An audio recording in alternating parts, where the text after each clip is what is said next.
Hi hello ಎಲ್ರಿಗೂ ನಮಸ್ಕಾರ. Welcome back to my channel. ಈಗಂತೂ ಯೂಟ್ಯೂಬ್ನಲ್ಲಿ ವೈರಲ್ ಆಗಿರುವಂತಹ ರೆಸಿಪಿ ಇದು. Very delicious, healthy, very rich protein laddu ಅಂತಲೇ ಹೇಳ್ಬೋದು.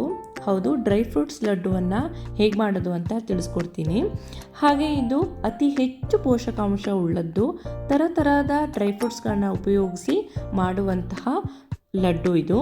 ಎಲ್ರಿಗೂ ಇಷ್ಟ ಆಗುವಂತಹ ಲಡ್ಡು. ನನ್ನ ಚಾನಲನ್ನು ಇನ್ನೂ ಸಬ್ಸ್ಕ್ರೈಬ್ ಮಾಡಿಲ್ಲ ಅಂದರೆ ಸಬ್ಸ್ಕ್ರೈಬ್ ಮಾಡಿ ಈ ವಿಡಿಯೋವನ್ನು ಕಂಟಿನ್ಯೂ ಮಾಡಿ. ನಾನಿಲ್ಲಿ ಅಗಲವಾದ ಪ್ಯಾನ್ಗೆ 2-3 ಸ್ಪೂನಷ್ಟು ತುಪ್ಪವನ್ನು ಹಾಕ್ಕೋತಾ ಇದ್ದೀನಿ. ಹಾಗೆ ಪಂಪ್ಕಿನ್ ಸೀಡ್ಸ್, ಸೂರ್ಯಕಾಂತಿ ಬೀಜ, ಶೇಂಗಾ, ಎಳ್ಳು, ಗಸಗಸೆ, ಗೋಡಂಬಿಯನ್ನು ಚಿಕ್ಕದಾಗಿ ಹೆಚ್ಚಿಟ್ಕೊಂಡು ನಿಧಾನವಾಗಿ ಉರಿಯಲ್ಲಿ ಹುರ್ಕೋತಾ ಇದ್ದೀನಿ. ಲೋ ಫ್ಲೇಮಲ್ಲೇ ಇದನ್ನು ಚೆನ್ನಾಗಿ ಫ್ರೈ ಮಾಡ್ಕೋಬೇಕು. ಡ್ರೈ ಫ್ರೂಟ್ಸ್ಗಳು ಕ್ರಂಚಿಯಾಗಿ ಬರಬೇಕು. ಹಾಗೆ ಇದಕ್ಕೆ ನೀವು ಥರದಾಗಿರುವಂತಹ ಡ್ರೈ ಫ್ರೂಟ್ಸ್ಗಳನ್ನು ಕೂಡ ಆ್ಯಡ್ ಮಾಡ್ಬೋದು. ವಾಲ್ನಟ್, ಬಾದಾಮಿ ಇವುಗಳನ್ನು ಕೂಡ ಹಾಕೋಬೋದು. ಕಪ್ಪು ಒಣ ದ್ರಾಕ್ಷಿಯನ್ನು ಕೂಡ ನಾನಿಲ್ಲಿ ಹಾಕೋತಾ ಇದ್ದೀನಿ. ಇದನ್ನು ಚೆನ್ನಾಗಿ ಹುರಿದಿಟ್ಕೋತಾ ಇದ್ದೀನಿ. ನಾವಿಲ್ಲಿ ಸಿಹಿಗೋಸ್ಕರ ಬೆಲ್ಲ ಮತ್ತು ಸಕ್ಕರೆಯನ್ನು ಉಪಯೋಗಿಸಿರೋ ಕಾರಣ ಇಲ್ಲಿ ಅದರ ಬದಲಾಗಿ ಖರ್ಜೂರ, ಅಂಜೂರ, ಒಣ ದ್ರಾಕ್ಷಿಯನ್ನು ಉಪಯೋಗಿಸ್ತಾ ಇದ್ದೀವಿ. ಅಂಜೂರವನ್ನು ಚಿಕ್ಕದಾಗಿ ಹೆಚ್ಚಿಟ್ಕೊಂಡಿದ್ದೀನಿ. ಖರ್ಜೂರದ ಬೀಜವನ್ನು ಬಿಡಿಸಿಟ್ಕೊಂಡಿದ್ದೀನಿ. ಅದನ್ನು ನಾವು ಮಿಕ್ಸಿಗೆ ಹಾಕಿ ತರಿಯಾಗಿ ಪೇಸ್ಟ್ ಥರ ರೆಡಿ ಮಾಡ್ಕೊಳ್ಳೋಣ.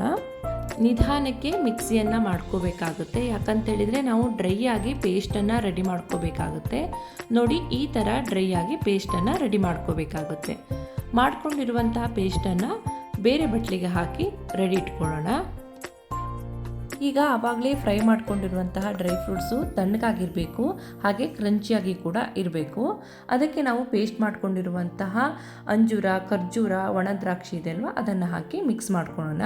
ಈ ಸಂದರ್ಭದಲ್ಲಿ ನೀವು 1 ಸ್ಪೂನಷ್ಟು ತುಪ್ಪವನ್ನು ಕೂಡ ಹಾಕಿ ಚೆನ್ನಾಗಿ ಮಿಕ್ಸ್ ಮಾಡ್ಕೋಬೋದು. ತುಪ್ಪ ಹಾಕೋದ್ರಿಂದ ನಿಮಗೆ ಲಾಡಿನ ಶೇಪ್ ಕೊಡಲಿಕ್ಕೆ ತುಂಬಾ ಈಸಿ ಆಗುತ್ತೆ. ಹಾಗೆ ಈ ಲಾಡನ್ನು ಮಾಡಿ ನಿಮ್ಮ ಮನೆಯ ಹೆಣ್ಣು ಮಕ್ಕಳಿಗೆ ಕೊಡೋದ್ರಿಂದ ಅನ್ರೆಗ್ಯುಲರ್ ಪೀರಿಯಡ್ಸ್ ಆದವರಿಗೆ ತುಂಬಾ ಹೆಲ್ಪ್ ಆಗುತ್ತೆ. ಹಾಗೆ ವಯಸ್ಸಾದವರಿಗೆ ಸುಸ್ತಾಗ್ತಾ ಇದೆ ಅಂತ ಹೇಳಿದ್ರೂ ಕೂಡ ಈ ಲಾಡುವನ್ನು ಪ್ರತಿನಿತ್ಯ ಉಪಯೋಗಿಸ್ಬೋದು.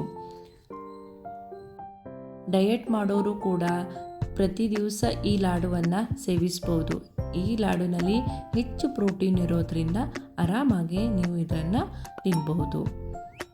ನೋಡಿದ್ರಲ್ವಾ ಎಷ್ಟು ಡಿಲಿಷಿಯಸ್ ಆಗಿರುವಂತಹ ಲಾಡುಗಳನ್ನು ಮನೆಯಲ್ಲೇ ಮಾಡ್ಕೋಬೋದು ಅಂತ. ಮಕ್ಕಳು ಚಾಕ್ಲೇಟ್ ಕೇಳಿದರೆ ಕೂಡ ನೀವು ಇದನ್ನು ಮಾಡಿಕೊಡಿ, ತುಂಬ ಇಷ್ಟಪಟ್ಟು ತಿಂತಾರೆ. ಇದೇ ಥರದ ರೆಸಿಪಿ ಬೇಕಾಗಿದ್ದಲ್ಲಿ ನನ್ನ ಚಾನಲನ್ನು ಸಬ್ಸ್ಕ್ರೈಬ್ ಮಾಡಿ, ಈ ರೆಸಿಪಿಯನ್ನು ಟ್ರೈ ಮಾಡಿ ಕಮೆಂಟ್ ಮಾಡಿ. Thank you for watching. ಮುಂದಿನ ಹೊಸ ರೆಸಿಪಿ ಜೊತೆ ಸಿಗ್ತೀನಿ. ಅಲ್ಲಿವರೆಗೂ ಥ್ಯಾಂಕ್ ಯು.